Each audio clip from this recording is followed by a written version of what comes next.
Okay, welcome everyone. I just started recording this for others who may want to view it later. I had a couple providers who have asked if they can view it later, and the answer is yes. However, it may take a day or so for us to get it posted and working through our IT people. So hold on a second. I had one more person ask for the link, so I'm going to send them the file again.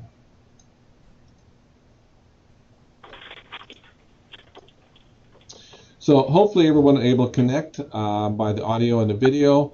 Again, if you did call in by phone to do the *6, that does mute your phone, or unless you also have the button to mute it. #6, unmute your phone. You can do the audio through the computer, but it does cause problems if you don't have a headset. So I'm just sending more links here again to people. A few people connecting. And did I have anyone else that was, no, that all. So hopefully I'm catching all these people as they go through and needing connection here. We have about 72 participants. Of course, some of those are also the computer and audio. So we do have a lot of people that are connecting today.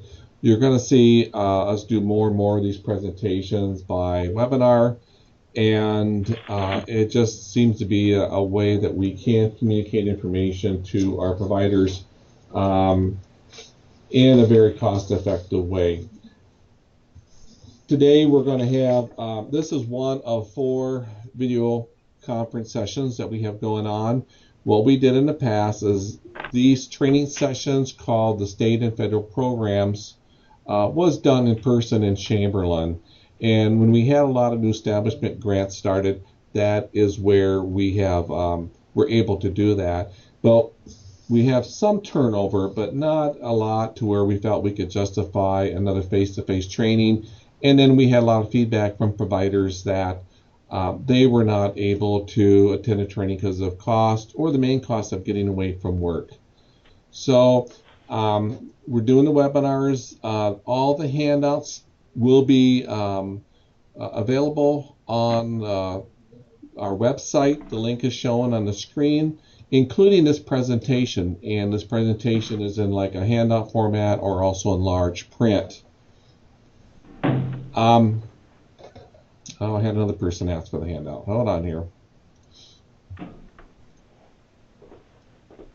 Bernie, this is Laura up in Aberdeen, and I had sent the updated links to all the local office supervisors in case they're getting calls in their areas, okay. Just so you know, maybe we can intercept some people that way as well. Yeah, what happened, and maybe people lost the announcement, but our original announcement came out and I had all the links, and then our computer support decided to upgrade our software application in between, and then all those links became inactive, and so we did send out another one. So the handouts, I see someone asking for the handouts, and again, the handouts are all on this website that I got shown on the screen, and that's where the PowerPoint will be also. Here. Couple of things I do want to address for some housekeeping. Again, this is one of 4 webinars. Our webinar next week, same time on Monday, will be Department of Labor. We'll be talking about their services and programs, and it'll be Kendra will be presenting on behalf of Bill McIntyre. Julie Hand will be talking about the services from Division of Developmental Disabilities, and Janet Ball will be talking about deaf services within the Department of Human Services.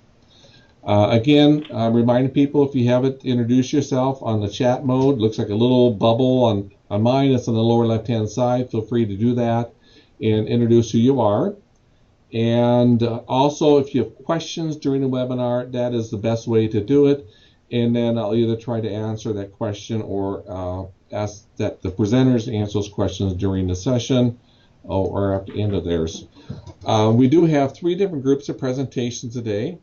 We have overview of VR program, description of VR services, employment skills program, the provider reports and provider billings, And we have two of our district supervisors and guest providers will be covering that. That is Laura Stoltenberg from Aberdeen, and we have Vicki Nelson, our district supervisor from Sioux Falls. And I believe the providers are from Sioux Falls into there. The Ticket to Work presentation will follow, and Steve Stewart and myself will be covering that presentation. And then the last presentation is some discussion on the establishment grants. So again, if you have any questions during this presentation, feel free to chat. Really works the best. You can unmute and ask a question if you want also at the same time. Also, we do offer continued education credits for the training. And this is a link that you would need to connect to. You would need to register to enter you would need to put your information in your email and to let us know that you attended training. Now, we offer continuing education credits. We need to make sure that people really attended the training. And so how we're doing that is I'm taking kind of using something that I've seen done on TV. If you're ever a Walking Dead fan, they want you to watch the commercials in between. So they give two different code words during the Walking Dead show. And then at the end of the show, if you go to their website and you enter in those two codes, you can win the grand prize of being a zombie in one of their upcoming shows. I can't guarantee that you'll be a zombie, but you can get your continuing education credits. I will give two codes during this presentation, and then you would need to enter those two codes in to that website, that ServiceMonkey website, onto there.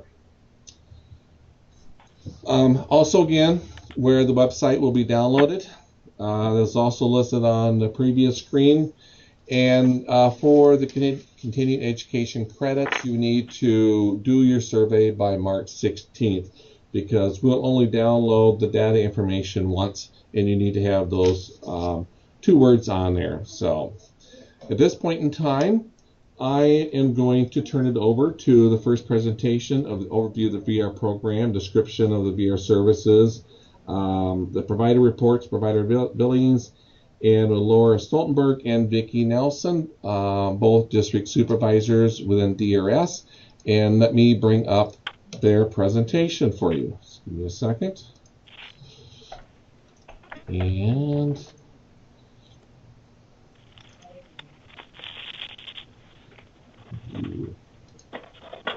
okay, I'll be running the slides, so they'll be saying every so often next, and I will be moving the slides forward or backwards for them. So, and again, if you have any questions, feel free to put the chat for your questions. So, again, I'm hearing a little bit of some noise from someone in the background. Again, mute your phone or mute your audio if you sure can. I appreciate that. Otherwise, I have to mute everyone, and then I can never know how to unmute the co-presenters. So, Vicki and Laura, I am going to turn it over to you at this point in time.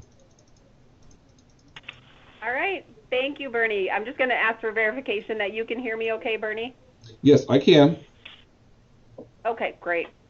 All right. Well, as Bernie said, I'm Laura Stoltenberg. I am one of 5 district supervisors with Vocational Rehabilitation. So myself and then Vicki Nelson, the Sioux Falls district supervisor, will be going through this initial VR provider training with you for the first 45 minutes to an hour here. So number one, thank you all for joining us today.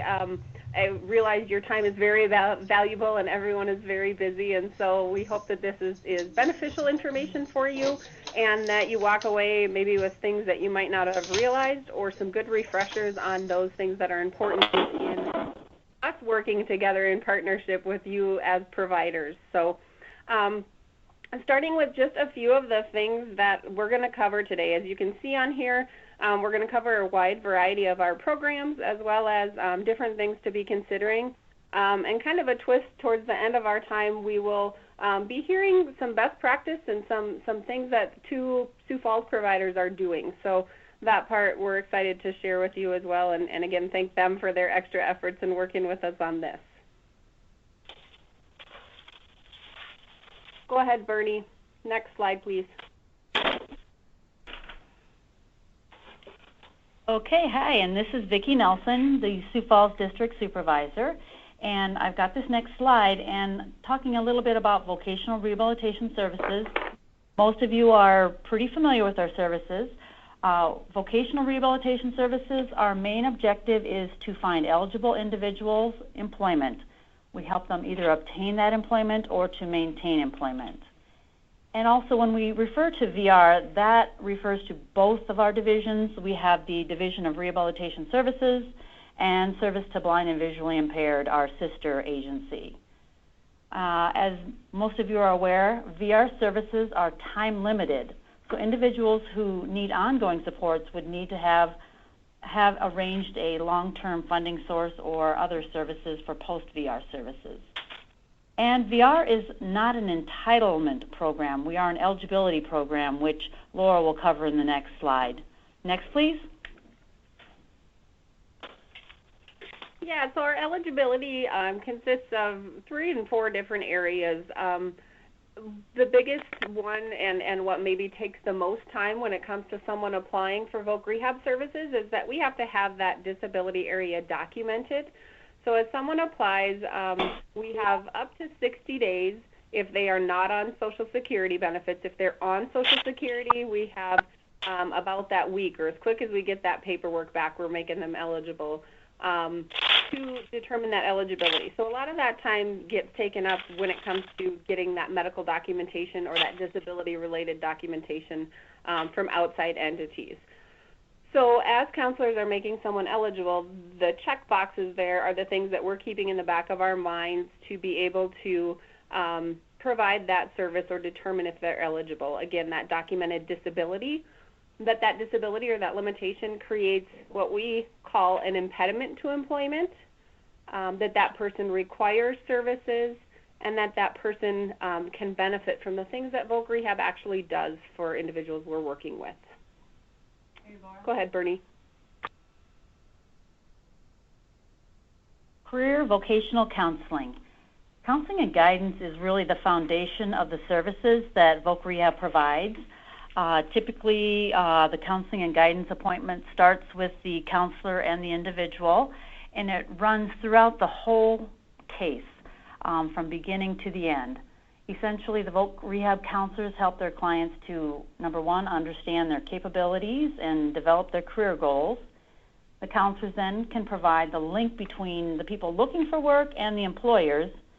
And counselors really have a unique awareness of their client's potential and then also what skills are in demand in the job market so that we can better help them to become employed. Next, please.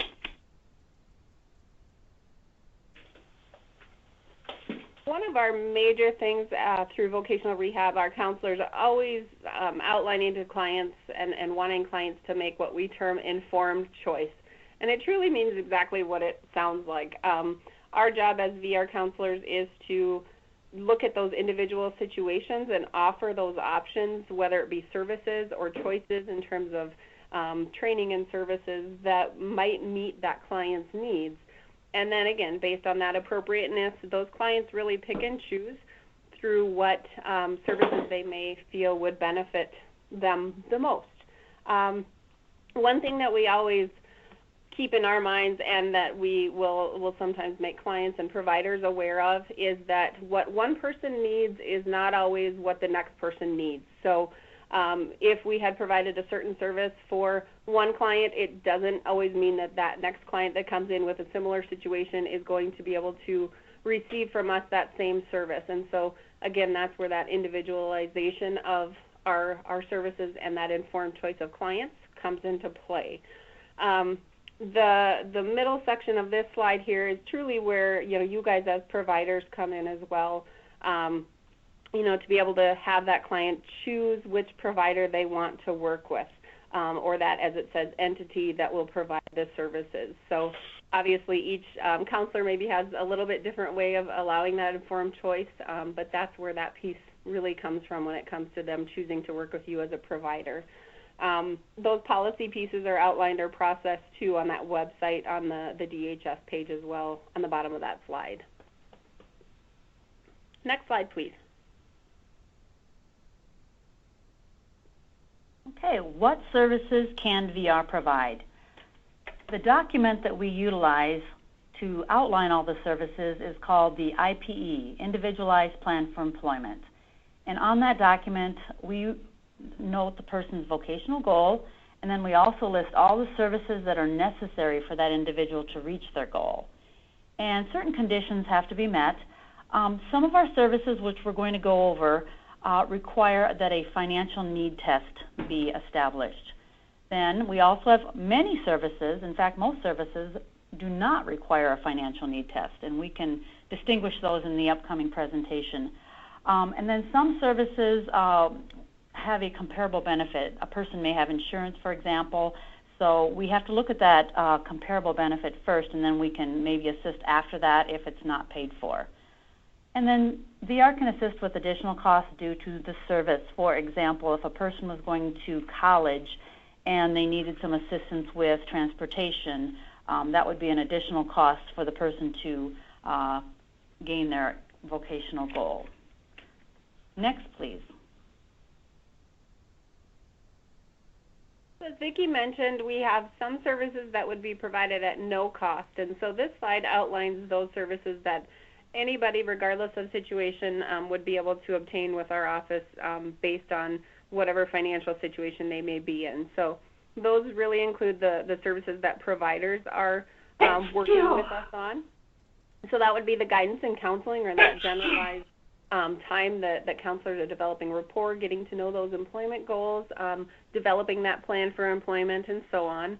And then again, that next chunk of services where providers come into play with the job placement, on-the-job training, incentives to employers, job coaching, and employment follow-along, as well as independent living services. All of those do not require any type of financial need be met on the client's part to be able to receive those. Some of the additional programs that you may be familiar with or would become familiar with would be certain training programs that don't have a FAFSA or a federal financial aid approval process or application process. Some of those are commonly we see provided from like the career learning centers in communities, as far as potentially certified driver, or commercial driver's license, certified nurse assistant, similar types of programs that don't have that federal financial aid process tied to them. Again, the work experience programs as well are not a financial need-based service for clients, which would be the employment skills program, project skills, and again, the benefit specialist service is one of those not requiring financial need. Next, please. And I'm going to cover services that do require financial need. And every year we put out a guideline for 185% of poverty level based upon family size. Financial need is required for things such as transportation services, different licenses, occupational or business related, tools. For example, if someone was going to go to school to become a mechanic, or they wanted a job as a mechanic, we would have to establish financial need before we would purchase those tools. Assistive technology devices, that would be excluding computer and computer-related devices. Maintenance services, such as possibly room and board for school, those types of things do require the financial need tests. Tuition and fees for FAFSA-approved programs, that would be our universities such as USD, SDSU, Dakota State, and then also any college or school that does have a FAFSA-approved program. And then training books and materials. There is exclusion. Individuals who are on SSI or SSDI benefits are not required to meet the financial need test. So they are excluded from that. Next, please.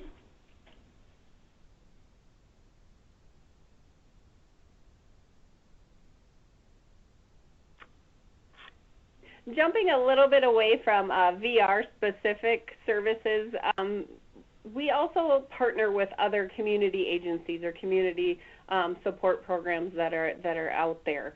As many of you know, Department of Human Services is a person-centered thinking, forward-thinking organization, and many of you have attended or maybe will attend in the near future the two-day person-centered thinking and planning workshops that go on. So when it comes to us partnering with those other agencies and organizations, really we're looking at making sure that that health safety piece of an individual's life and their situation is in place, as well as complementing each other in terms of the vocational services that we provide. So again, that takes partnership in terms of that collaboration with the delivery of various services, and then that may also be where we end up referring to other agencies or situations in your communities to make sure that we're meeting all needs of our clients that we're working with.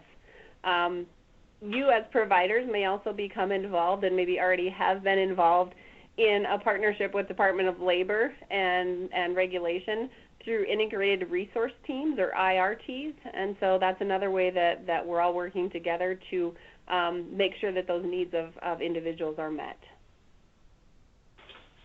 Next, please. Okay, your role as providers. We work with a variety of providers, community agencies.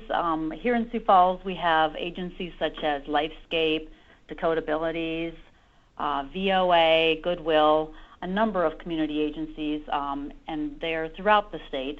And then we also work with what we call them private contractors or private providers. And those are individuals who have then been certified by VR to work with our clients as private contractors. And then, as Laura mentioned, our providers are client choice. So when the counselors are meeting with the client, they discuss the different providers, either agency or private providers, and give the client the choice as to who they want to work with. And then as far as the funding, that's driven by the IPE. So once we write the plan, then those services are then authorized via an authorization then that the counselors will provide to the providers so that they can work off that as far as knowing what has been authorized. And then counselors and client direct the services. I think we mentioned that essentially it is client choice. So whatever the client has decided as far as their vocational goal, the services listed on the plan and then authorized services, those are what will be carried out. And mainly, you are appreciated. We couldn't do this job without our providers, either the agency providers or our private contractors. So know that you are greatly appreciated by VR. Next, please. This information deals with obviously some of what you work with us on from the provider standpoint, but also some of the things that the counselors would have an awareness of and be able to potentially provide in partnership with you as you're out there working with employers. So some of those listed being Americans with Disabilities Act or ADA consultation, talking about some of those employment laws. We also have Kim Hoberg, who is a an employment specialist here up in Aberdeen. We're lucky to have her in our area, but she is a statewide individual who has a lot of background knowledge and learns from a lot of different situations across the state in terms of some things that employers may find as best practices or things to keep in mind. So she can sure be a resource for providers as well. Again, on the job training, job site analysis, trying to find that right match and figure out those certain job skills that would be required in those various employment settings. Employment support services, some of those going above and beyond things that you may do as providers. Providing disability awareness and etiquette training to employers. A lot of times, employers, they don't know what they don't know, and so being able to be that one-stop shop per se for some of those trainings and or information that you might have employers asking you about. Also, employment readiness services, some of those pre-employment things, job development, and then the work opportunity tax credit. If you haven't had a chance to learn a whole lot about that yet, or haven't looked at the newer website that Department of Labor has out there, I'd encourage you to sure do that. They have some good information and good things to consider as you are out there talking to employers about that tax credit as well. So feel free to connect with your local office too if you have questions about that in particular. As well as the Employment Skills Program. We obviously can offer that if approved by that VR counselor, to various employers to allow those clients to build on work skills, gain that work history, and hopefully be hired within those settings if all goes as planned. But next, please. Okay, a little bit about our demographics.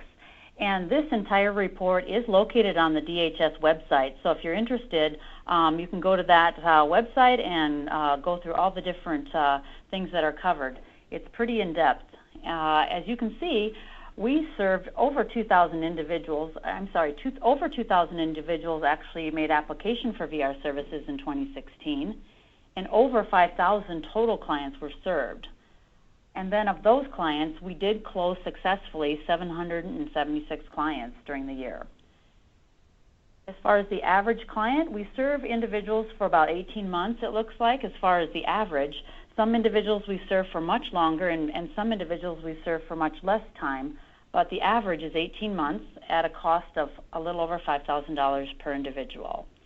And of those clients, 37% of our clients are on the Social Security program, SSI or SSDI. Next, please.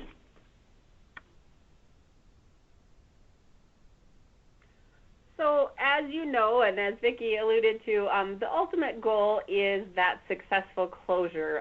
Sometimes as providers, you may hear us talking about the word 26 closure. Way back before my time, I think, there was numbers developed for each types of situation clients were in throughout the process with us. So 26 is the number we all shoot for, but successful closure is the term we use for providers. Again, the ultimate goal that way. Typically, we look at that 90 days of successful employment being the time when we can close a client's case as successful.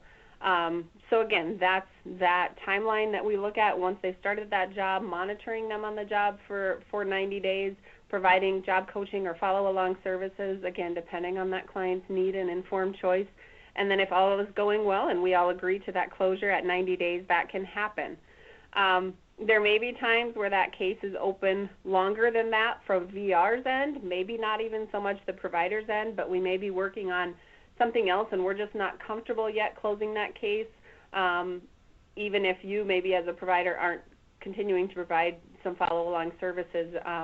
But again, that's just some of those rare occasions where there's things that are going on maybe behind the scenes that we're working on. One thing to keep in mind as providers, and as we keep in mind, when we close a case successfully, we do have an option if something changes in their job requirements, if they potentially maybe lose hours, hours are cut, things that maybe change on the job for them, and we need to jump back in, for lack of a better term, with services. We do have that post-employment service option, and that can happen within the first year after our successful closure. So we have kind of that window of supporting them more quickly if there is something that changes with their job at that time. Again, something to keep in mind, and we talk with clients about as well, and it's in that closure letter information they received, is that VR isn't necessarily a one-time opportunity for people. Life happens, and we realize that things change with people's situations, whether it be disability, employment, that type of thing. So people do have the option and the right to reapply with Voc Rehab at any point in time if needed in that future too after we've closed their case. So next slide. Okay, attached is a copy of our district offices, and we have 5 district offices for DRS, and SBVI also has a district map. As you can see, the Rapid City office also has a satellite office in Spearfish. Aberdeen also has a satellite office in Pierre. Brookings has satellite offices in Huron and Watertown. Yankton has satellite offices in Mitchell and Chamberlain, and then Sioux Falls is a standalone office. But you can be assured that every county in the entire state of South Dakota has coverage with either a DRS or an SBVI counselor that can assist the individual in any of those areas. Next, please.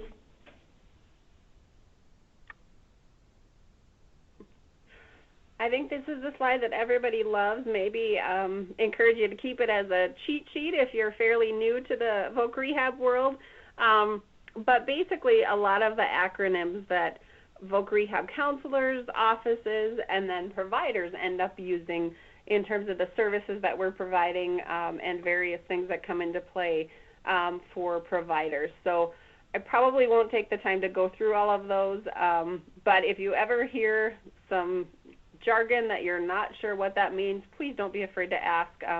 Within our profession, I think there's probably 3 or 4 different pages of different acronyms that we tend to use. So just keep these in mind as you're working with counselors or as you're writing out your monthly billings as well. Some of these are quick ways of referring to what you did. So we'll cover that a little bit later as our providers talk as well.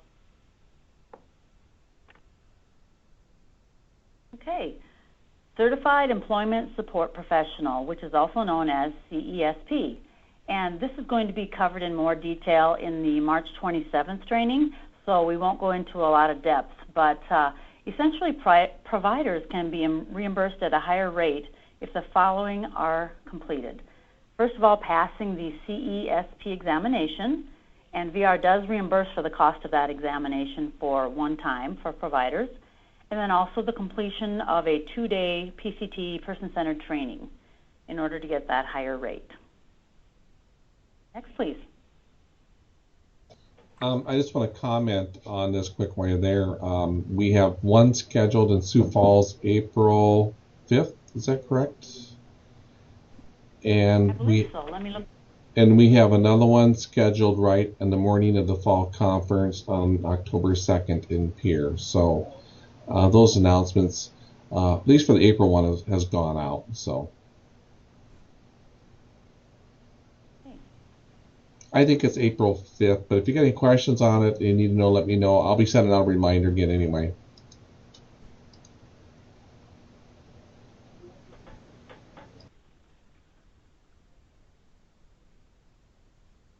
Okay, so moving on to provider expectations. Like all jobs, you guys as working as providers with us, there's some expectations, and these are a few of just kind of the hard and fast things that we want you to be aware of and remind you of.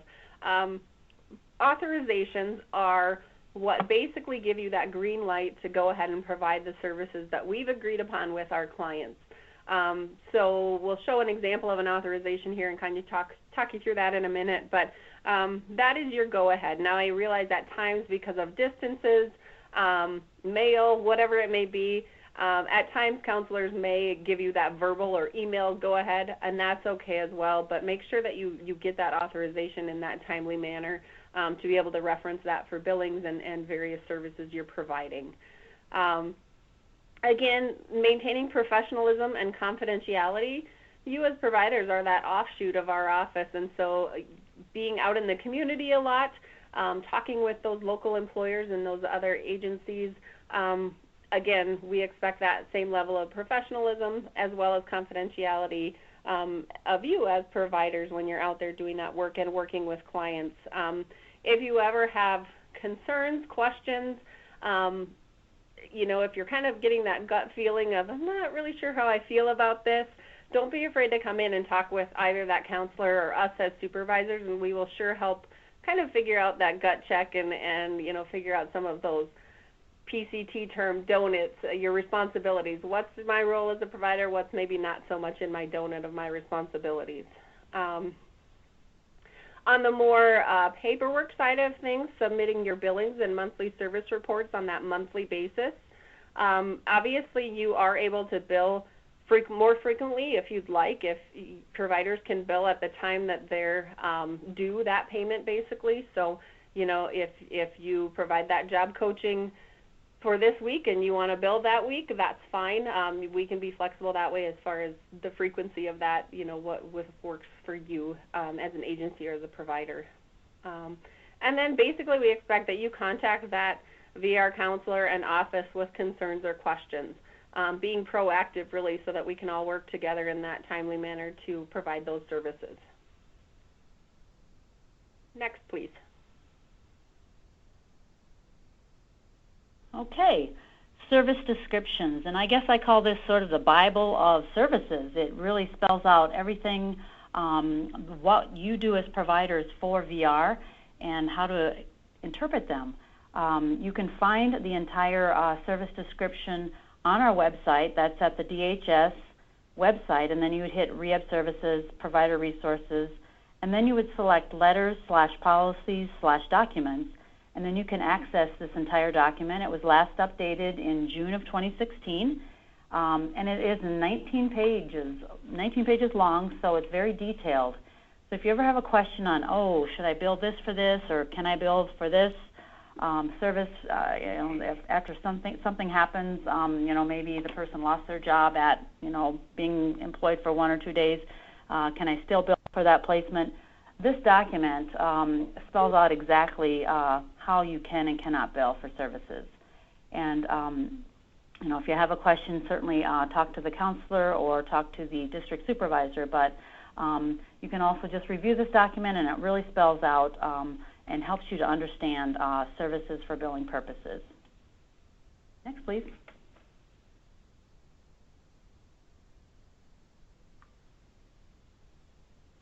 I'm seeing a comment here, just that someone was unable to open the first few links. I'm going to go ahead and hopefully send that link out again. I just tried to open one quickly, and it did let me in. But if you have trouble with certain links, feel free to email Bernie or Vicki or myself afterwards, and we could sure get them to you in a different format or something as well. So. And some of those are pretty large files. And so it may look like it's not opening it. It just takes a little longer to open up the file. Sure. Thanks, Bernie.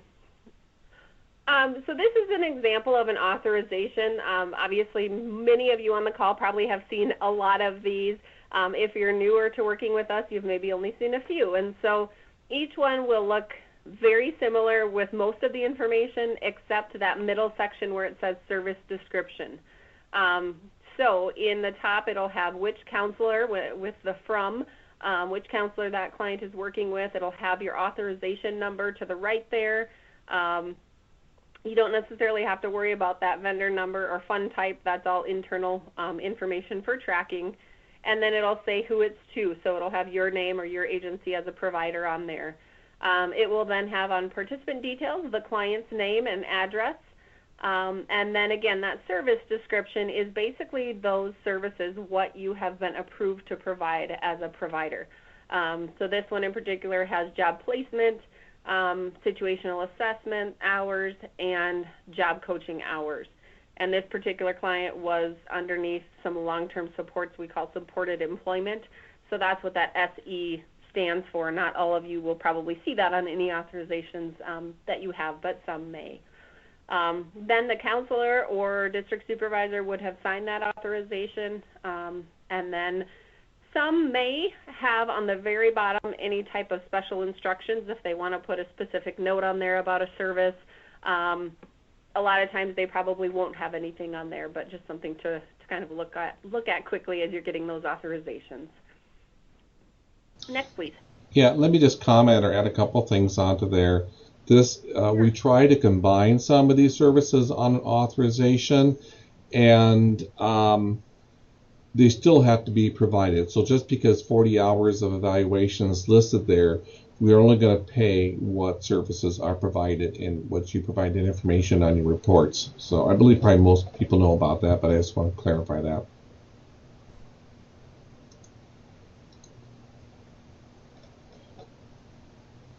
Okay.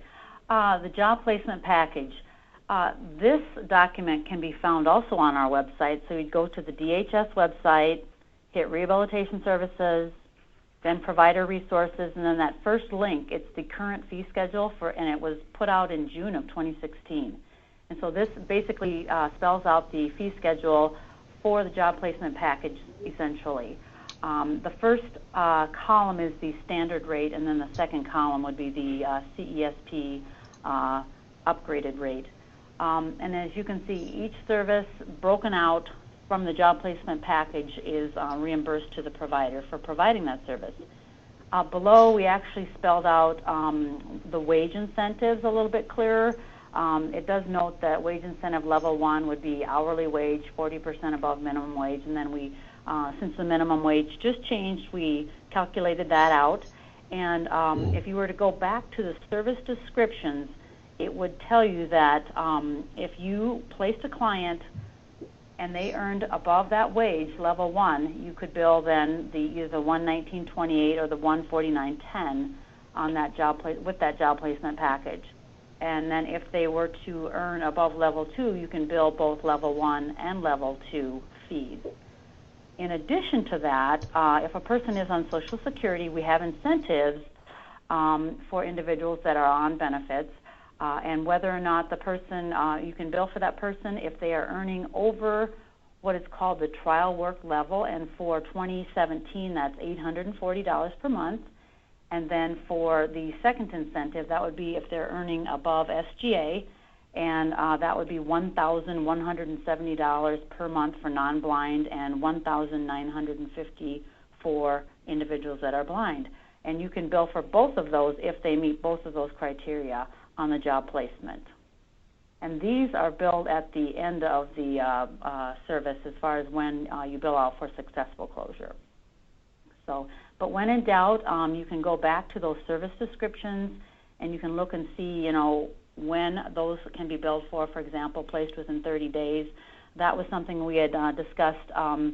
We now allow for the 30-day incentive if the person has a solid job offer in written format from the employer, and so then we can include, a little bit sooner. For example, sometimes a person would get a solid job offer and they may not start for maybe 45 days. So we do allow for that once we have a solid job offer.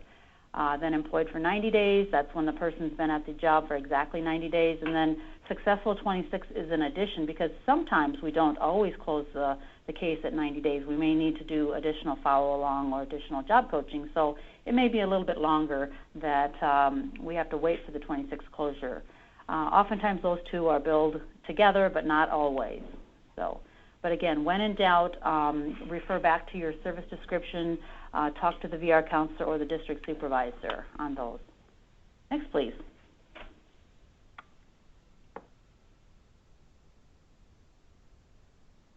One service that is a little bit newer, you could say, is employment services, or ES, we refer to those.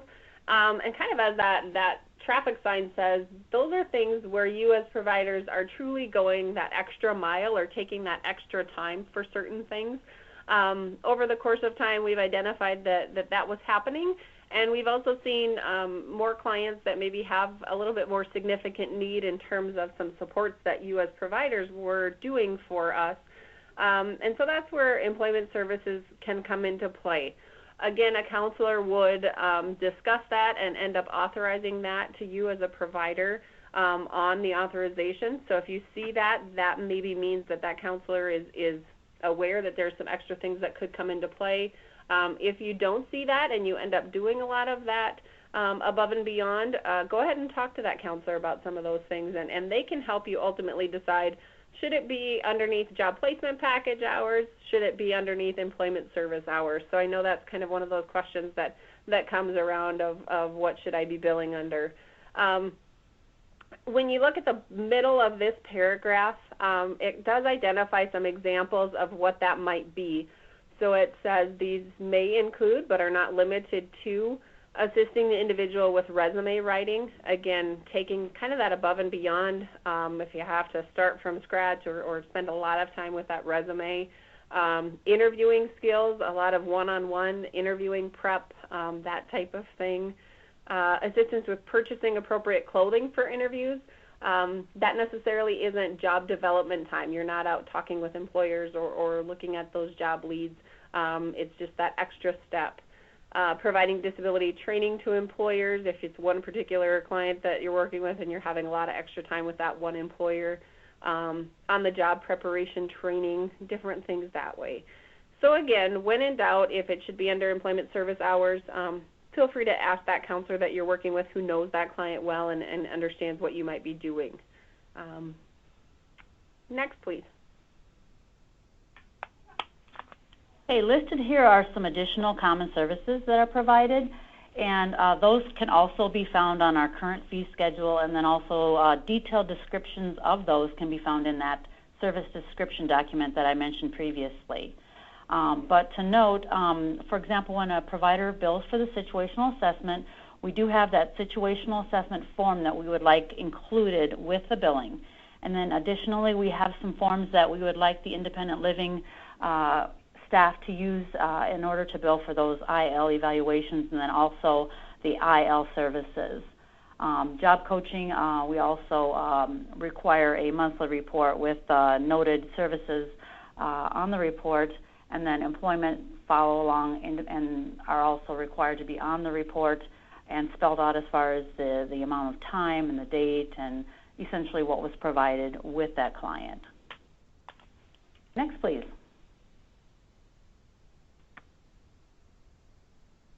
Switching gears a little bit, we're going to spend a brief amount of time talking about the Employment Skills Program, or ESP. Traditionally, this was a program used for individuals with severe and persistent mental illness. The last few years, we have adjusted that a little bit, recognizing that other individuals with other disabilities may really benefit from this program that allows some of that work experience. So it is basically a mirror of our Project Skills program that's used for high school students. So again, it's a paid work experience up to 250 hours for adults who may benefit from that career experience, resume builder type of work opportunity.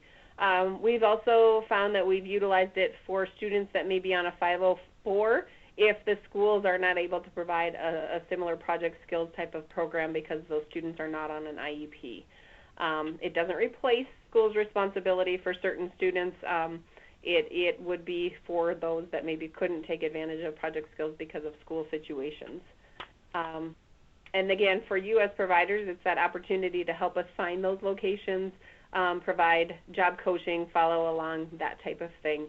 And our offices locally have a pretty comprehensive manual that outlines whose party is responsible for what. If you haven't taken a look at those, feel free to stop by your local office, and we'd sure give you some of those and talk you through it too. Go ahead, please. That ESP manual is also on the website. Right, I was just going to mention that. Yeah, it's got a very detailed piece on that website, and it includes information regarding like the provider's role with ESP. And as Laura mentioned, it's a mirror to the Project Skills program. What the provider's role is they receive an authorization for the placement services, job coaching, and follow-along. And typically we start with the 10 hours of job placement hourly to develop a site if needed. It may take, a half an hour or an hour. It might take a full 10 hours or maybe even more. But the provider needs to first develop that job site, and then they work with the employer to negotiate the work agreement. And then once the work agreement is in place, they would then conduct job coaching as needed. Each client has different needs, so it may involve a small amount of job coaching, or it may involve quite a little bit of job coaching. Also, assisting the clients to ensure that they get their time cards in properly and document them properly, and then hand them in to the district office on time. Also, we expect that the provider would monitor the client services. If they're done with the formal job coaching, they at least monitor periodically or regularly to ensure that the person is doing well on the job. That would include a monthly report to the VR counselor indicating, how much time they spent with the individual and how the person is doing on the job. And if needed, there is a first injury report that can be done if the individual is injured on the job, which is very rare. Next, please.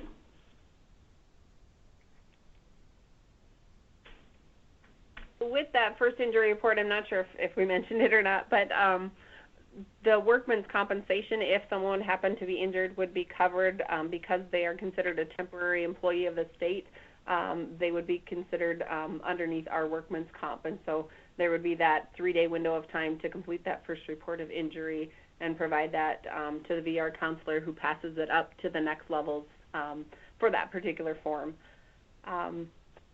When it comes to provider payments, ESP works a little bit different, and there is on page 13 of that, again, Bible of service descriptions for providers, a chart that outlines what scenario you may be in. Now, most of you will fall into the bottom section of that. Any mental health centers that are joining us continue to operate underneath that current model that you are probably utilizing. Most other providers would be allowed up to 10 hours or more of job development time. Again, typically we'd start with that 10. If you need more with justification, we could look at that. And that would be on a per hour basis that you're out there developing those jobs. Again, depending on the client's need, then job coaching hours and follow along would be authorized accordingly.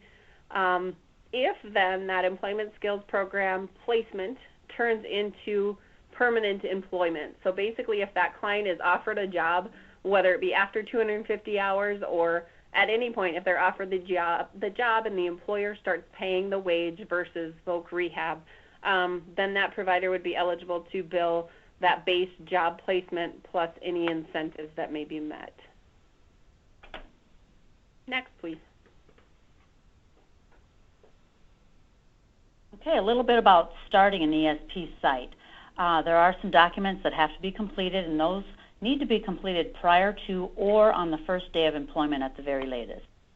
And the first document mentioned is the work agreement, and this indicates the name of the business, the name of the client.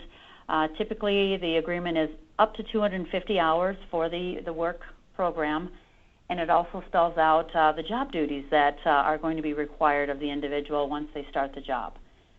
We also have another group of forms that when new hires start with the state, those documents are required, and similarly with the ESP program, those must be done. Those include the non-permanent payroll form, reviewing the time cards. I guess time cards aren't required by state office, but we do require those for project skills and ESP. The I-9 form with documentation, W-4, and then the direct deposit payment form. Next, please.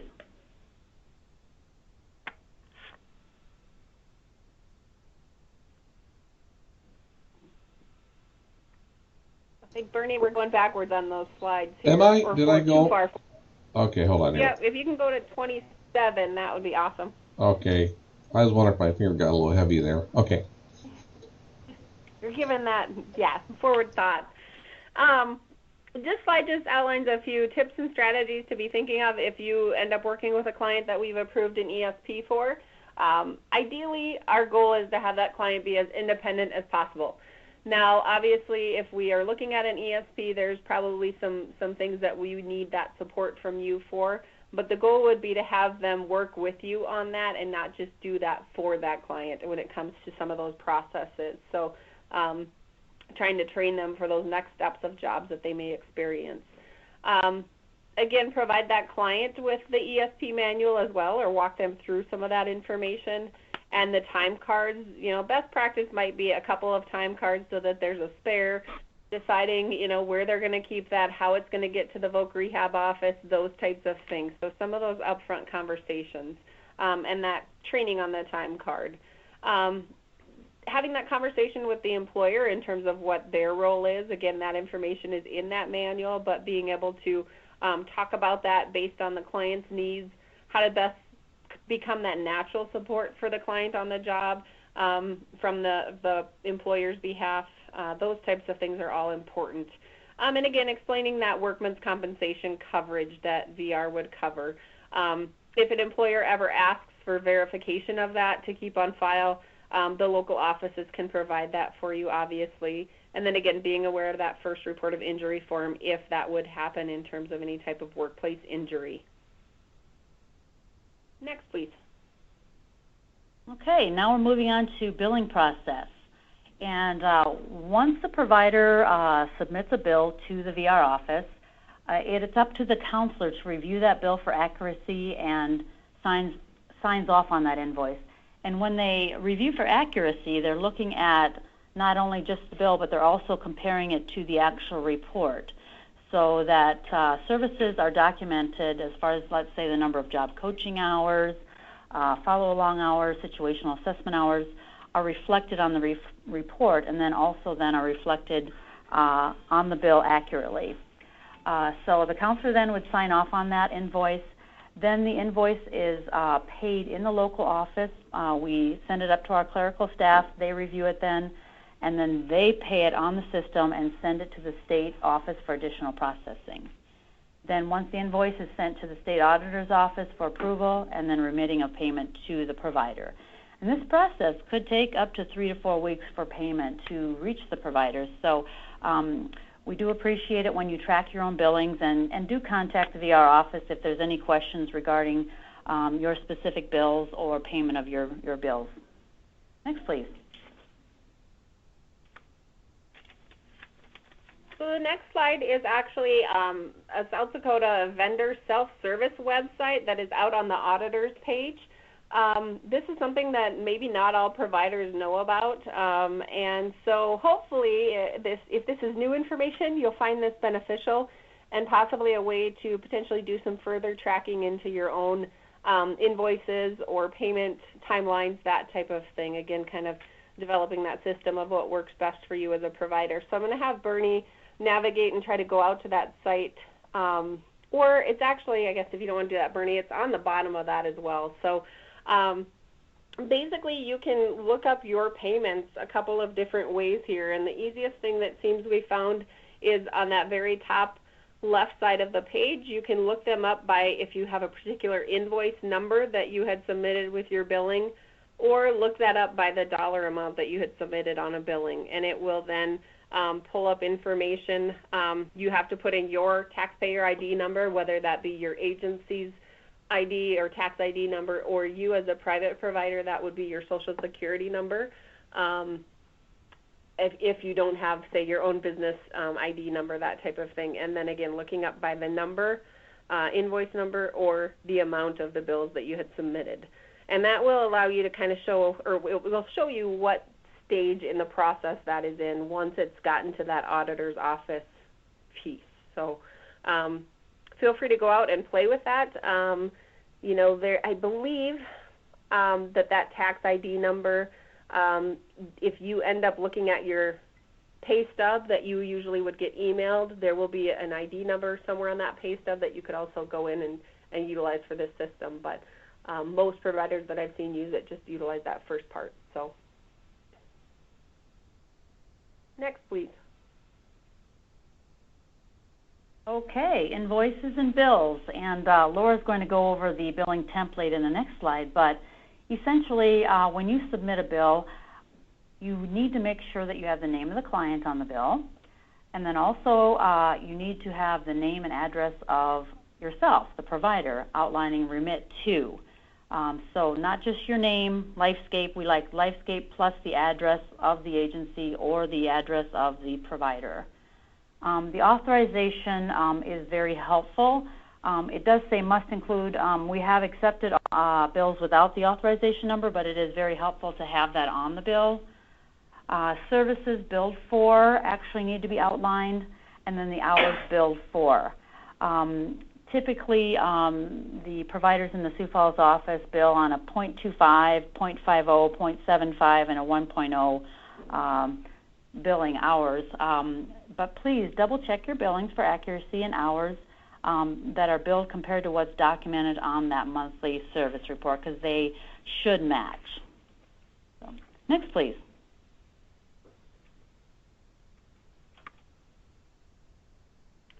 So this is an example of a billing template that is out there on the Provider Resources webpage as well, through the division's webpage. So you could sure work and tweak this to your needs if you need to add certain things as far as like travel services, that type of thing.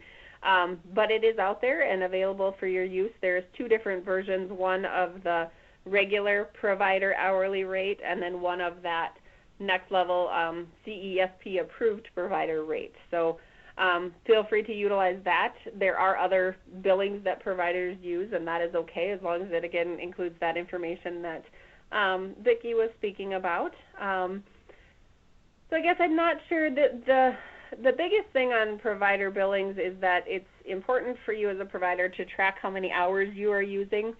So you'll see on this bill in the middle it says job placement approved or authorized hours 25, and then hours provided this month, total hours provided, and then hours remaining. That's something as a provider to keep track of, and then identify when are you getting low on hours. Again, we will try our best to be looking at that as well, but at times we don't always catch that either, and then we end up needing to connect with you to look at, do we need more hours? What does this look like? So if we can all be as proactive on that as possible, that's always helpful. Next, please. Okay, a little additional billing information that is not always well known. Services reimbursed on hourly rates are for the time spent providing direct services for the client. Billable time can include the provider's time involved in meetings if the VR counselor has requested the meeting. So that time spent at the VR office, sometimes it could be a full hour meeting, that is billable time if the VR counselor has requested that meeting. Billable time also includes the time spent on travel in some cases, not all cases. And I'm going to go over the travel information below. But essentially, Voc Rehab does allow for a quarter hour as billable time when the client has missed a scheduled appointment meeting. The provider must attempt to contact the client and notify the VR counselor of the missed meeting and then document that on your report. But as far as time for travel, that is authorized up front. Typically, it's on the IPE, and it will involve, or we do allow it if the provider has to travel to a location that is 20 miles out of the city limits. Other than in the Sioux Falls and Rapid City District, if we provide, it is allowable when authorized services are provided at a location of 20 miles or more from the district office address. And then how we reimburse that, it's the 42 cents per mile, and then also time-wise for the time travel. Let's say you're traveling 1 hour away, it's 80% of the current fee rate. So if you're at the high rate, the CESP rate, it would be 80% of the high rate, which is $39.03 per hour. And then if you're at the standard rate, it's $31.22 per hour or quarter hour of travel to and from. And again, whether or not you receive reimbursement for travel is based upon the location and if it's 20 miles out of the city limits or 20 miles from the Rapid City or the Sioux Falls district offices. Otherwise, your time traveled within the city that you're working is not reimbursed. Next, please. A little bit on monthly service reports, and then I know our providers are going to touch on that as well with some examples. But the monthly service reports, or MSRs as we refer to them, are very important when it comes to document what you're doing. In our field, if it's not documented, it doesn't happen. And so that's where the monthly service reports from providers' end are extremely important. They should be accurate, done timely, making sure that you're updating those in a timely fashion versus waiting to the end of the month and trying to play catch up on what you did and what you didn't. You know, we need to ensure that those are accurate and done routinely and thorough as well. And again, we'll give you some examples of some of that good, solid documentation. The monthly service reports, they must accompany any provider billings. So we won't be looking at paying billings unless we have that supporting documentation. Those two end up going hand in hand to be able to prove, you know, what you guys are out there doing, what hours you've spent, and be able to reimburse you for that time. And again, basically with that documentation, after we read those monthly reports, we should have a good understanding of what happened throughout that month. You know, that's where that detailed summary and that explanation of what you're doing out in the field is very, very helpful. And I appreciate this cartoon because I think that's true of all of our jobs. If we weren't doing the right documentation or documentation in general, we would basically be unemployed. So I kind of appreciated that humor. Next, please. Okay, the next slide is the ticket to work reimbursement and the plan for sustaining employment. And Bernie will be covering those later on here today, so I'm not actually going to go through and read that. So my next duty will be to introduce our two employment specialists here in the Sioux Falls office that will be providing you some information about how they do their jobs. The first one that's going to be presenting is Lonnie Broughton, and Lonnie is a CESP specialist. She has been with us for over 20 years now. There is a typo on there. It says 9+ years, but it actually was 19, and she's now moved into her 20th year. So she's been around quite a while. And then after Lonnie, we're going to have Katie Meadham on. She's also a private provider. In addition, Katie is a certified rehab counselor and licensed professional counselor, in addition to the CESP certification. So we're going to start with Lonnie. Lonnie, take it away. Okay. I virtually work off of two templates on my computer, one for the reports and one for the bills. Every day I sit down and spend about an hour typing notes. It involves all the employers, consumers, and all the activities we've done that day. Because, as Vicki said, I've been doing this for 20 years, and I don't have the best memory anymore. So if I don't type that day, it's usually lost.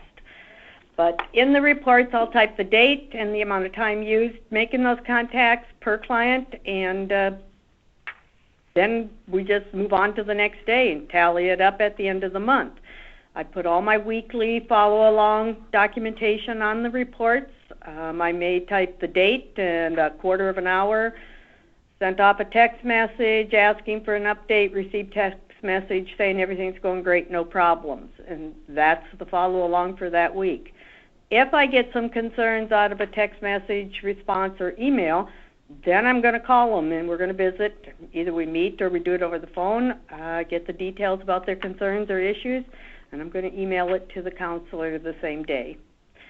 Also in my notes, I will type in the contact name and phone number and department, mainly involving when I'm doing job developing, so that if, for example, I would type in a job lead, Citibank, contacted Susan in HR and her phone number. That's because in job developing, oftentimes we have to follow up or we get referred on to someone else in a different department, and then I've got all the contact information right there in the report if I need to go back to it. On the reports, the weekly follow-along and the daily notes are all going to be typed in one font. The only time it would be different is if I'm offering or documenting two different services. The month may start out in job developing. They get a job offer, starts the job, and we do follow along for the first week before we do a bill so that everything's going well. Well, the follow-along hours will then be italicized. So then the counselor and I know where the job developing ended and the next service began. I would also do that with any situational assessments, any job coaching. I just want a difference between job developing and then all other services. And that's only if we're putting two different services onto 1 month's report. Second of all, I will always put a running total of the hours used. And you can see that on my reports up at the top. It's going to say job developing, how many hours this month, how many hours totaled. And that's like what the district supervisor said, so that the counselors and I know if we're running out of hours, we better talk about it and see what we can do different or what our plan is. At the end of the month is when I sit down and tally up every report and get it submitted to the district office. I will send an email to our Linda, our saint here in the office, and just have one large attachment. It's going to have all of my reports for the whole month on every client I'm working with.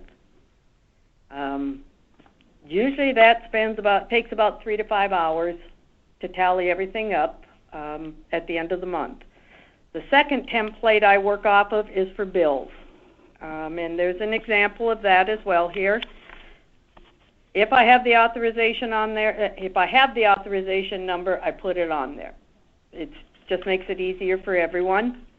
I will normally have 2 bills submitted per job placement package. The first bill is going to be just for the placement.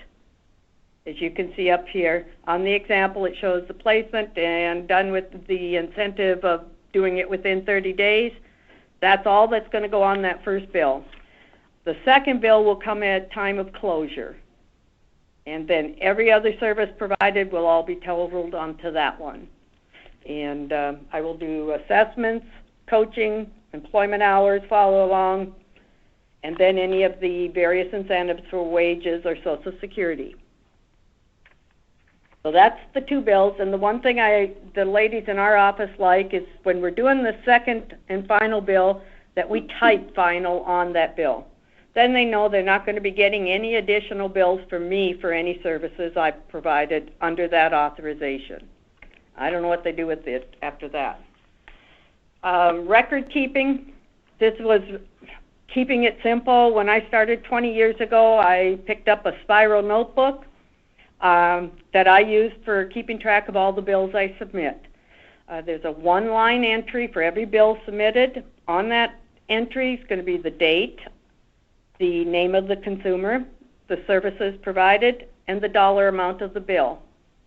And I just write that out for every single bill, one line, and then when I get documentation of payment, I'll go back in and use red ink and just put a date of payment at the end of it. Then I can look at 1, 2, 10 pages and see if any bills haven't been processed, or if I didn't, then I have to figure out if I didn't really email the bill in, which does happen, or if they've gotten misplaced somewhere, we can resubmit them. So it's just a real simple procedure. And that's all I do. Thanks, Lonnie. Any questions on that? Any questions for Lonnie? Just a reminder that those template reports were also on the website, and Lonnie has her graduation picture posted on the PowerPoint. Yeah. No, I don't think so. Yeah. Yeah, that typo, 9 years is not enough. She's been with us over 20 now, so she does a fabulous job. So we thank her so much. And next up, Katie Miedema is going to just add a little bit to that. Lonnie covered it very well. Just a few little tidbits on how Katie does her billing and her reports. Yeah, I think Lonnie and I do things pretty similarly. A couple differences I heard when Lonnie was speaking.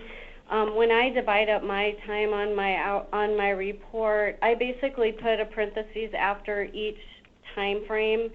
So I'll put like 0.25, and then I'll put JPP for job placement. I'll put F for follow along, E for employment, SA for situational. So that way I can remember, and it also I think is a good way to just document what type of service you're using. I have the same piece on top that Lonnie does, so I document the hours, the job placement hours, and then keep a running total of everything every month. I keep a spreadsheet of all my current clients. I found that really helpful. I have their name, the plan start date, their status, whether they're placed, whether they're active, if they're on hold, the job date when they're hired, their 90-day date, if they have a PSE that's going to be in place, and then their counselor, and I might have some notes off to the side. I kind of carry that with me everywhere. As far as billing, pretty similar. I bill everything out every month, so I don't wait until the end of 90 days. So if I've done follow-along employment hours, anything that's billable in that month, at the end of the month I tally everything and bill out for that month.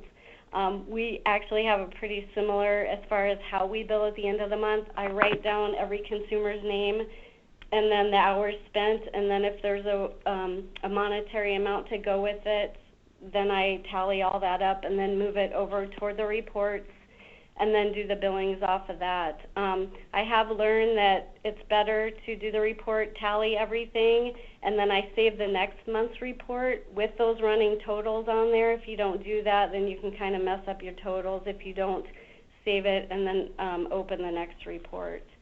So organization, I think, is pretty important. I do keep a manila folder on all the counselors, so I have everybody's authorizations. I have a folder for everyone with their authorizations in it. And then I also keep a folder with every counselor that I keep all the client information in. So just for instance, I have Deb's authorizations. I also have a folder where I keep all of my information on Deb's clients in. So resumes, passwords, anything like that that I've used. That's kind of helped me as well. Is that good? Yeah. All right. Any questions for Katie?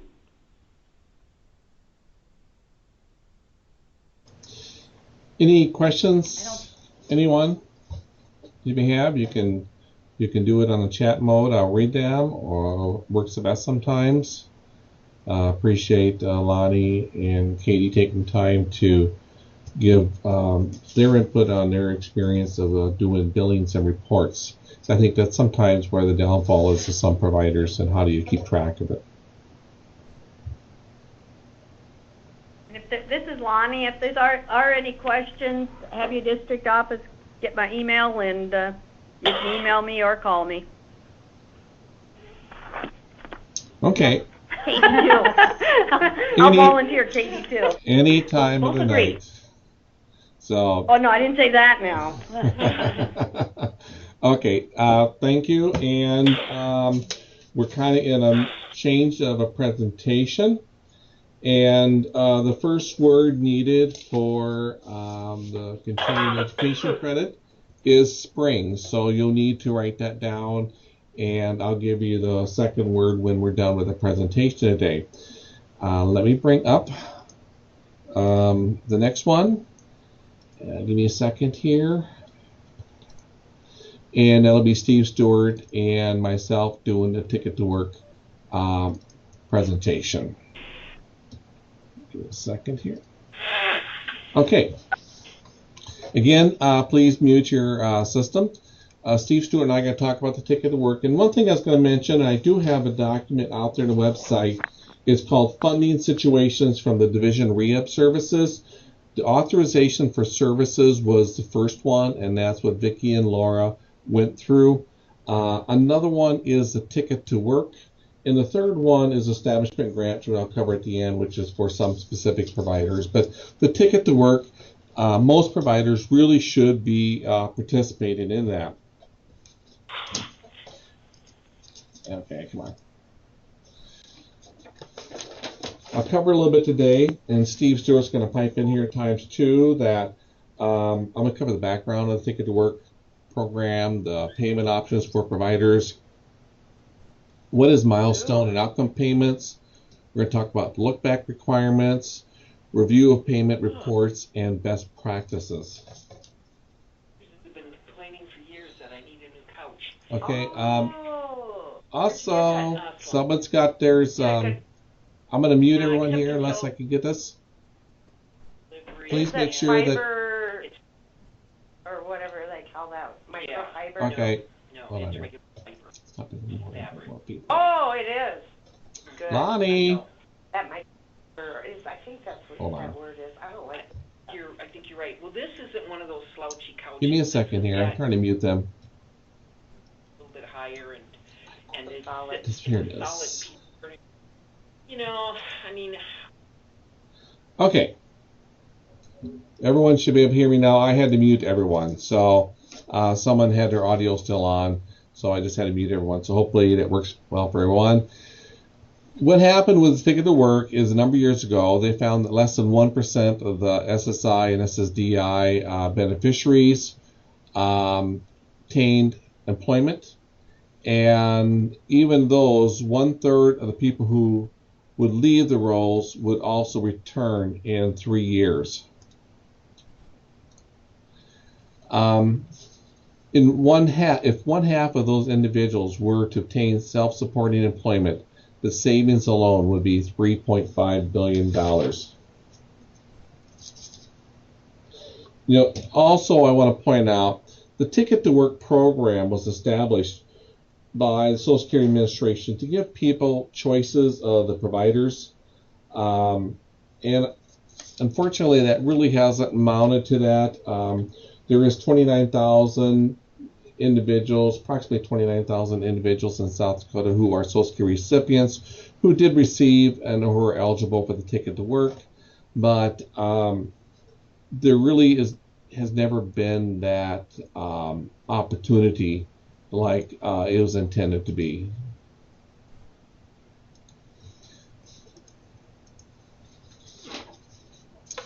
Ticket to Work program started in 1999, and it really didn't amount to much at that point in time until about 2008 when there were some regulation changes.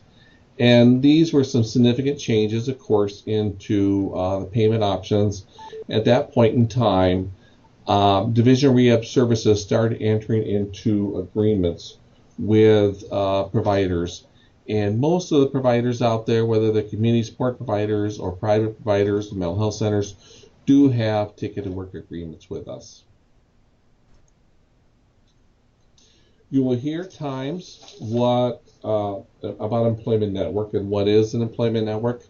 Basically, it's an agency who enters into a contract with Social Security Administration to take over the coordination and delivery of employment supports activities. And basically, an individual who received a ticket could come to Voc Rehab to receive their services, or they could go to an employment network. I think the only employment networks probably listed in South Dakota is Department of Labor, and when you go out to the website, there's probably a bunch of out-of-state employment networks.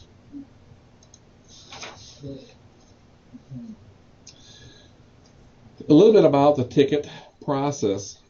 Social Security recipients between the age of 18 to 64 will receive a ticket. And you don't have to have the actual paper ticket to participate in the program, because I think most individuals lost their ticket at some point in time. It's just the concept that they have received it. And back in 2000, there was a lot of individuals received the ticket in the mail, about 21,000. Of course, there was mass confusion what the program is about. But again, individuals can use their ticket to work with a state VR agency, or they can work with an employment network.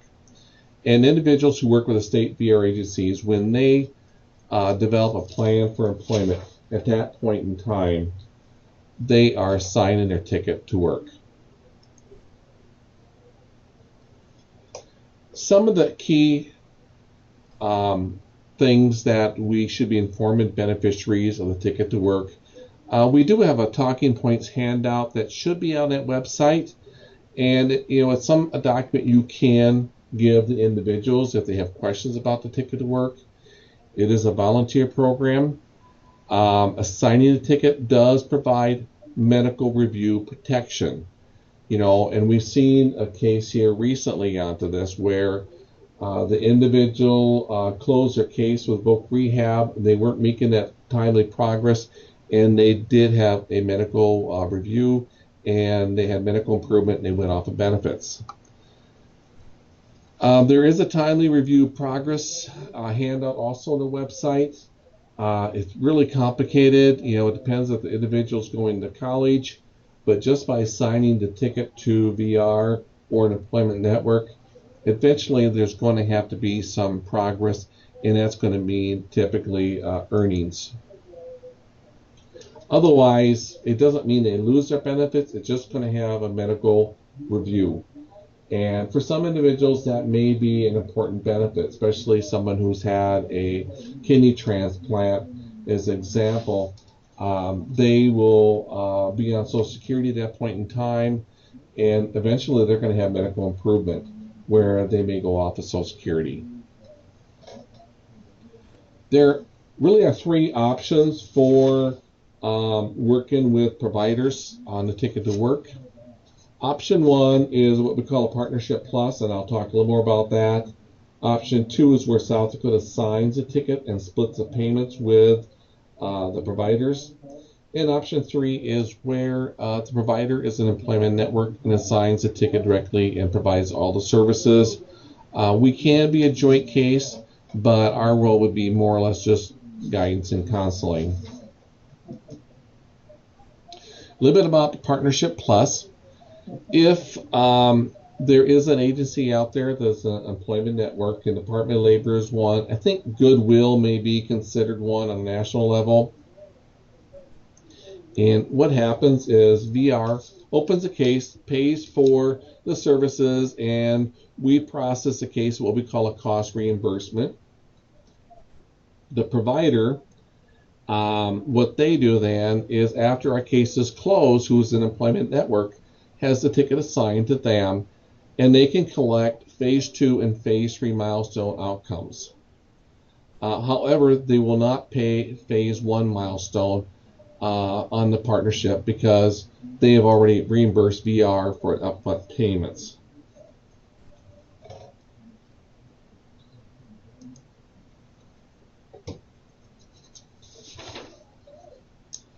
Option 2 is what we have been doing in South Dakota. Some states are doing it similar, but not all states. Voc Rehab accepts the ticket assignment, and that happens when we do a plan for employment with the individual. And then we are tracking this individual's case throughout years, almost a decade, where we will bill for all the phase 1, 2, and 3 payments. And there's quite a few different tiers of payments. VR will keep 100% of milestone 1, phase 1, but then we split 50-50 with the providers after that. And there may be as many as 70, 80 different payments that happen along the course of time. We process these payments on a quarterly basis. So, for example, when March will be ending here in about 3 weeks, at least 3 weeks, that I'll look at how many payments did we receive from January, February to March that a provider was involved and we had a plan for sustaining employment, and then I will process that payment in April. Option 3, we don't have this much going on in the state, so I'm not going to cover much of this. And I kind of want to get into a little bit more about option 2 is what we're doing in South Dakota. It does promote more of a partnership with the VR providers. We feel it does increase the earnings ability for individuals, and also a means to provide some funding for providers for helping the individuals with some ongoing support services. This is going to be supplemental to what you're already getting for the job placement and the job coaching, but over a course of time, it can add up more for providers. I have on the screen right now a sample of the phase 1 payment reimbursement process. And I'll explain this, if a person does make $840 in 1 month, and this is 2017 information, if they make it for 1 month, we can collect $1,400 for that month. If they get $840 for 3 of 6 months, we can collect the next one. If they get $840 for 6 of 12 months, we can collect another phase 1 milestone 3. And the last one is if they collect $840 for 9 of 18 months. There's another $1,400.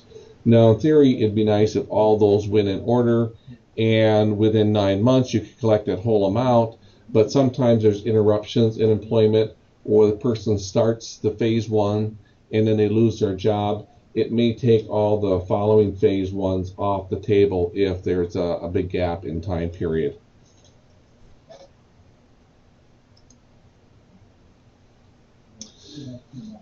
Phase 2 consists of when the gross earnings are $1,170 per month. Now, you should know what these dollar amounts are because, let's see, 840 is trial work, and 1170 is substantial gainful activity amounts. And so those amounts will change every year. So with phase 2, if the person, now it makes a difference if the person's on SSI or SSDI, and this is handled on a per month situation and not a quarter. So if it's on SSDI, it can be 11 months. SSI, it can be up to 18 months. And these don't always have to be consecutive. They can have interruptions, and there's no timeline onto there. But phase 2 is a good example of where the person is working over substantial gainful activity amounts, and they have a work subsidy in place if it's for SSDI. Now, if it's SSI, they still would have your medical benefits into there and probably even have some cash payments happening into there. So phase 2 is when they're making an amount, they're probably getting some cash payments.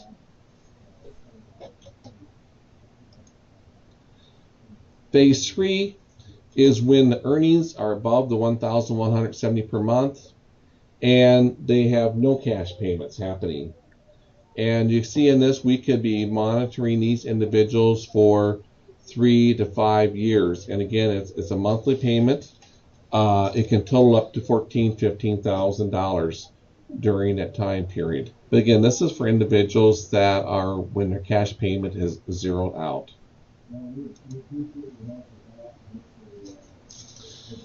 I kind of want to show an example of the report that I will send out with targeting the payment.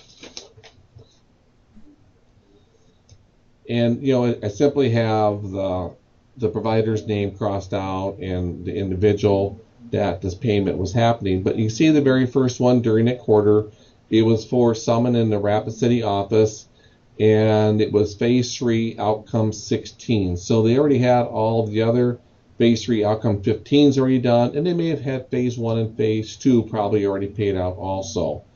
And then you see the next person goes down the line, and all the phase 3s for that person.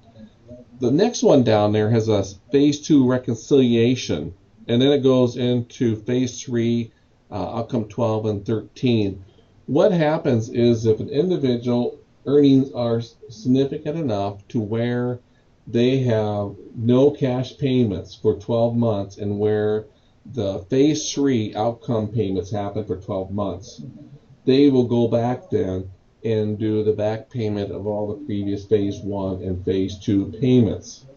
But unfortunately, if they started any outcome payments in phase 3, then they will not go back to those phase 1 and phase 2 until they've had 12 outcomes into there. So in some situations, it works great where a person goes right into and they're making good earnings, and within the year, they get phase 3 12 outcome payments, and also we get all of the other back payments into there. But in other cases, there is an interruption that is happening.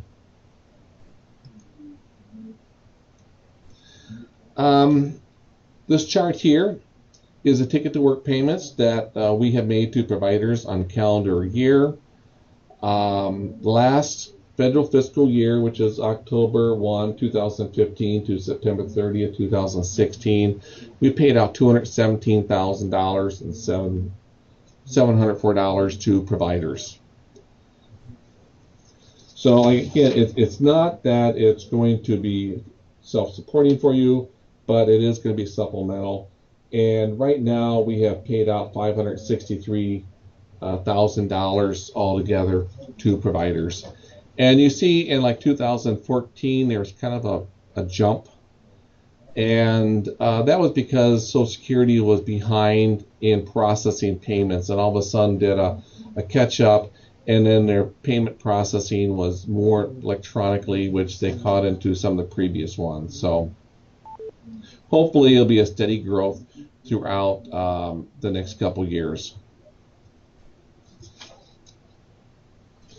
Common reasons why payments are denied, and I think Steve may have some additional comments on here, so hopefully I did unmute him. But one of the things happen is that the individual, the beneficiary, is working at trial levels prior to assigning their ticket. So if they're coming in the VR and they're already working at the trial work level, which is $840 a month, and they've been working at that, they're not going to pay those phase 1 payments, or not going to pay all of them. Depends how long that person's been working at trial work level. Other things we're seeing is a person has a previous VR case and may have had some ticket payments or another provider involved prior to that. So when you are starting to work with someone, Ask the VR counselor where the ticket status is and if the ticket is assigned. Previous payments have been made, I mentioned that. Phase 1 will time out sometimes. And I also did mention that phase 3 payment receives where there's been one payment in phase 3 and they will not go back in any of the phase 1 and phase 2 until we've had all 12 outcomes happen onto there. Steve, you had some additions onto there, am I correct or not? Yeah, I was just going to comment that we've seen a couple where somebody gets an outcome payment when they really didn't intend to, and then all of a sudden they lose a benefits check, and so then they'll back off their hours. So you really need to make sure you kind of coach them of where they're at and how much they can earn. Because once they get that one outcome payment and lose their cash benefit for a month, then they cut back their hours and don't work, and then you'll never be able to see any of those possibly phase 1 or phase 2 payments because they put those on hold until they reach 12 outcome payments. And a good example maybe is where the individual's paid weekly and all of a sudden there's 5 paydays in that month. As a possibility. So some of that stuff really needs to be looked at. Another situation, I know some providers told me that the individual noticed that when they're working, all of a sudden their SSI check was decreasing, so they were decreasing their hours. But when they laid it all out on the table for them, they showed them that totally you are making more money by working and increasing hours, especially if you're an SSI. So, and I think also you could be really looking at those work incentives and involving a benefit specialist, especially to access those phase 2 payments. This little chart looks a little confusing. It's called the 18-month look back. I mentioned it earlier, and what they're going to do is they're going to look at if a person, before phase 1 payments can be made, they're going to look at when a ticket was assigned, and they're going to look back the month before for, if they had trial work earnings the month before, then phase 1, milestone 1 is not an option. If they had 3 of 6 months of earnings before the ticket was assigned, then phase 2 is going to be off the table.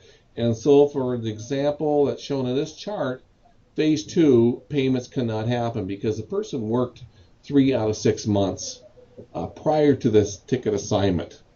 But they could earn, phase 1, milestone 1, 3, and 4.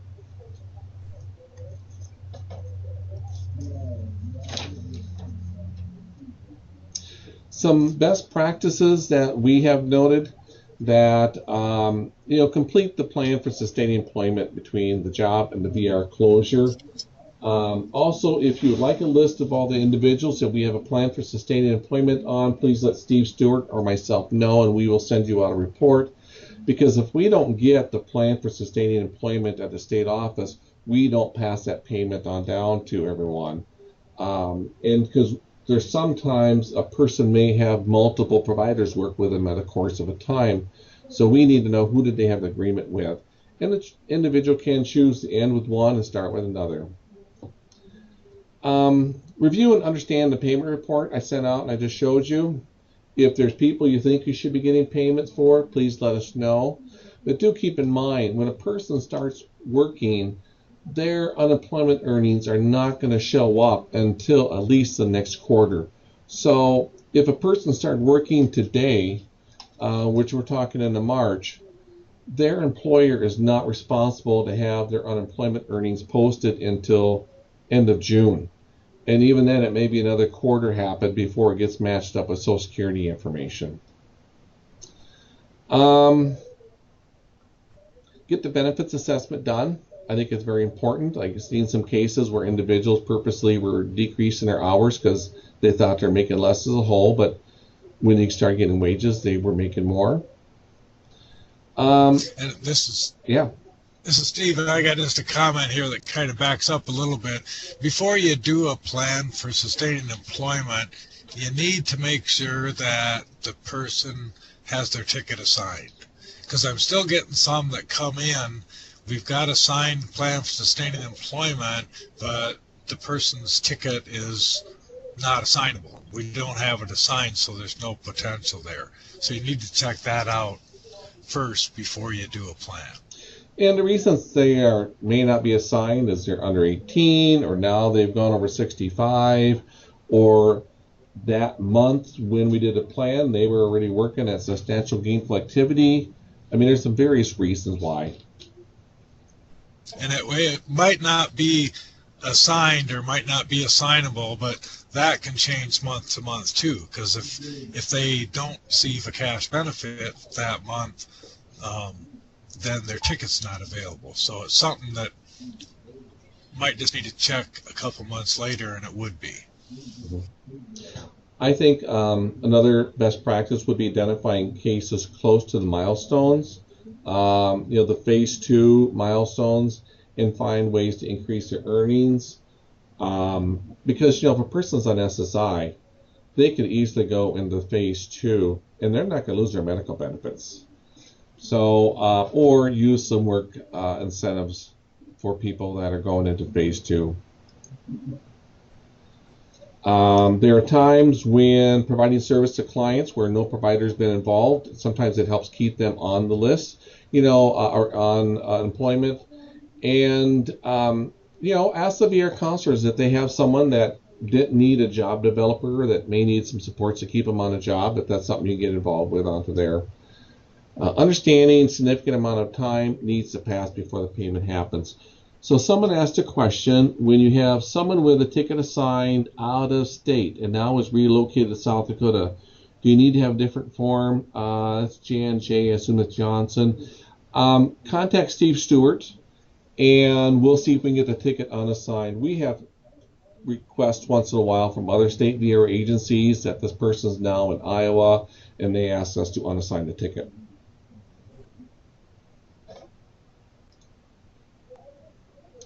Other best practices, look at the wages prior to ticket assignment. SSI candidates are really good candidates for it.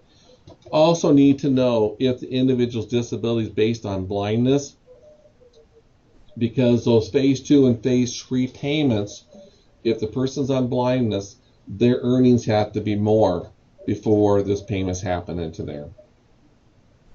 But the blind still use the same trial work period amount for phase 1. Phase 1, yeah. I kind of mentioned a couple of these things about getting benefit specialists. Give people the choice of being self-supporting and helping get them out of poverty. I think sometimes individuals are being told that you can't work over this amount. And if we tell them that, we are holding them in poverty, because if you continue on Social Security benefits, you're going to live in poverty.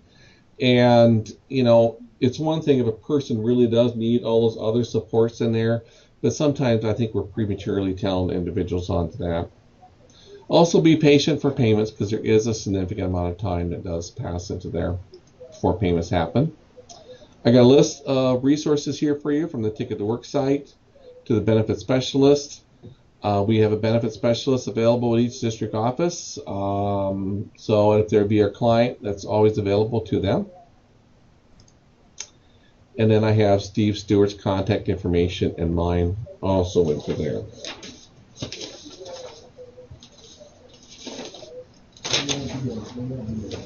Any questions? We're kind of running a little longer, I hope. I'm just going to kind of roll right into the establishment grant presentation for those that do have establishment grants.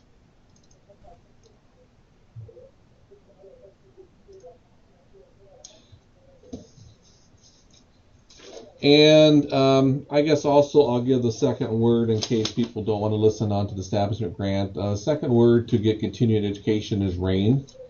So you need to know that when you do log in and want continuing education credits.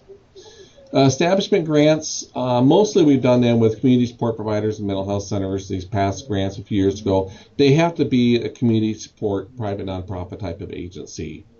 Our grants years ago were to help individuals to expand into buildings, but also our philosophy has changed throughout the years, where we are now focusing on helping individuals to expand supported employment.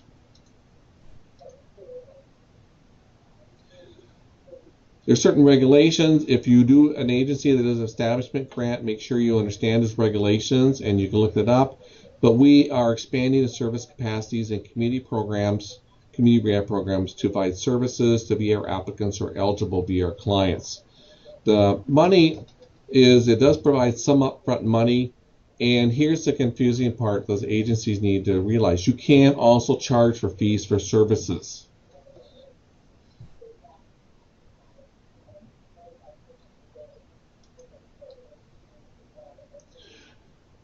Allowable grant expenditures that we have.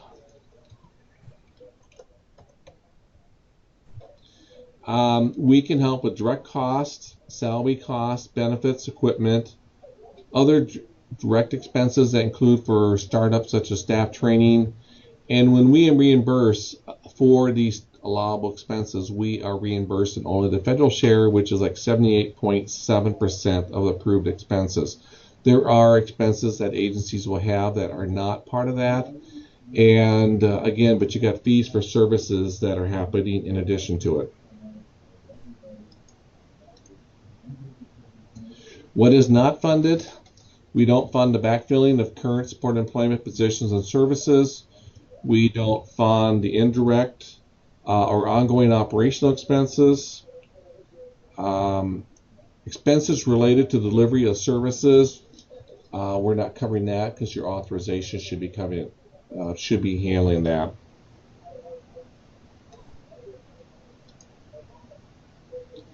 It's important for agencies who have establishment grants to realize that there is a fading scale of the amount of the staffing salary that we do fund. The first year we'll fund 100%, and then we do our 78.7%. Next year we figure 75%, 60%, and then the last year is 45%. And that's all we could do is 4 years onto there. I think I have a sample payment scale showing here. That if we had a staffing the first year, then let's say it's $40,000 and add salary and benefits, we're going to calculate and base $40,000 onto there. Next year is probably going to decrease to 75%, and you can see how it does decrease on a year-by-year situation, and that's only on the staffing. The equipment and training costs, things like that, those can continue at that 100%. If your agency does have a new fiscal person, and they have any questions, to share this PowerPoint with them or get a hold of me onto there. There's a couple things that people need to remember, that it's only on approved expenditures, and the grantee has to send me a check. I wish they put my name on it, but of course they put Division of Rehab Services on it for the 21.3% of what the invoice is. And I do recommend that the agencies kind of electronically send me their the invoice first, so I can see if there's any corrections or not.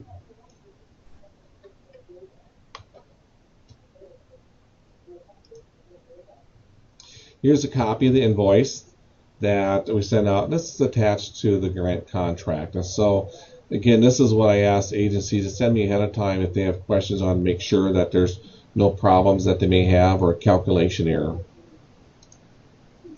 I also do ask for detailed expenditures. I want to make sure, I want to know who we are funding, what the expenses were. It jumped around on me. And I like to see the staff name on it.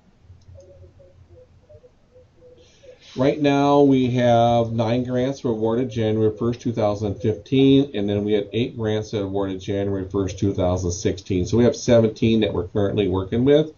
We don't have another grant round right now in process. I'm not sure if we're going to. But the proposals were established goals of individuals served to be successful employment during the course of each year in a total of 4 years. Tips for grants to be successful: work closely with voc rehab offices and the counselors. Develop billable services onto there. We had some agencies that were confused that because they had a grant they couldn't bill those services out. No, you can, and you can as long as you have the authorizations. So Also recommending that the providers pursue that APSE certification and person-centered training for a higher fee rate. Submit quarterly client reports. And then transition with supports. And again, if there's any time you have questions, and I have Julie's name on there, Julie Hand, because most of these agencies are with developmental disabilities, but there's a few of them with mental health centers. I had to kind of rush on that. I apologize. We were kind of running out of time. We had a lot of good presentation information. I just want to bring up the final screen again for the introduction, that if you were to log in to get continuing education credits, and where you can download and get all the handouts. I have a lot of different handouts and documents out on the website. And again, this presentation will be posted out there probably in a day or so. We're coming up on the 4 o'clock mark Central Time. I guess if there's any questions that you may have.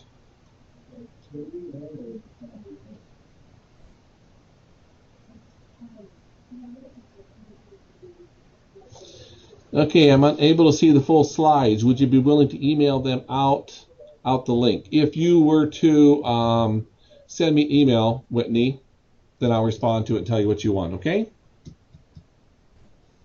Because I had the slides were either 3 on a page, and there also should be a large print one. So if you selected the one file with 3 on the page, look down the large right below it, and you'll see the one that says large print.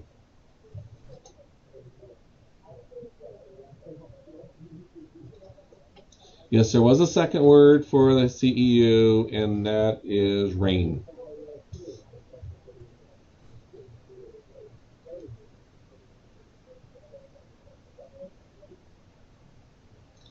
Okay, we're at 4 o'clock.